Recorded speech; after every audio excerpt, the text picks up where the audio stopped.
Now, back to the railways. Tell me, who wouldn't be seen dead in first class? Who wouldn't be caught dead? There's a clue in the question.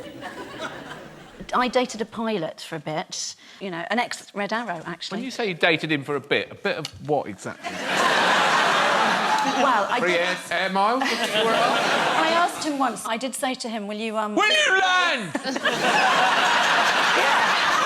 When we were in a bit of a saucy situation, I said, will you do the pilot's voice? Will you pretend you're landing the plane?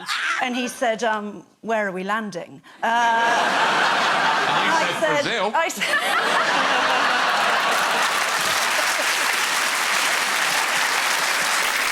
He didn't enter into the spirit of things at all. He started asking if we'd had clearance from the tower. Oh, But he said What's to me... it got to do with It has got something railways? to do... OK. Well, I just thought you'd like that image. And then...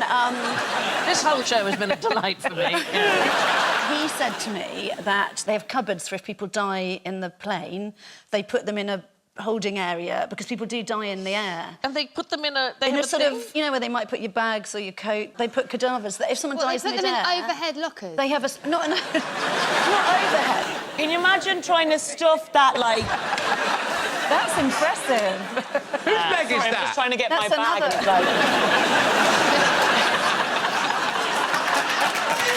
Oh, dead. So you get home and you're like, oh, I picked up a dead body, not my bag. But we're talking about the railways. It was a specific railway that ran from Waterloo out to Brookwood in Surrey. Why would it do that? It's the largest cemetery in the whole of the UK. Oh. And there used to be the London Necropolis Railway. And it was built in the 1850s, and it was to transport bodies out. They had a real problem with where they were going to put dead bodies. I know, Surrey. Yes, that's it. The churchyard of St Martin in the Fields was only 200 foot square, and yet it had 60,000 people in it, so they really... What? Is that the one off Trafalgar Square? Off Yeah. Trafalgar Square, Is necro dead people? Yes, it is. I recognise that from another As in- phrase. Yes.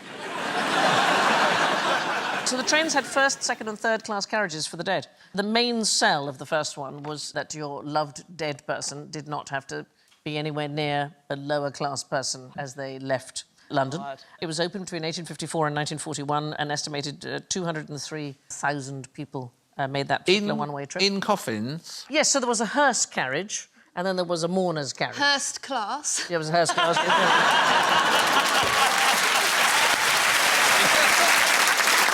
First and second class mourners had their own waiting room away from the third class, and then Anglicans and non-Anglicans had separate stations at the cemetery. And actors would always get off at the non-conformist stop because it was the only one that would perform funerals on a Sunday, and that's the only day that actors got the day off. And so they were buried in a special section on a Sunday. What I like is there was a licensed bar at Brookwood Station when you arrived, and there was a large sign that said, "Spirits served here." I love that there was just a day for actors to have. That must have been the loudest day. The Sunday. Yeah. No! How can I make this about me? Thank you for watching. Do remember to subscribe to the QI channel and click here to watch more videos.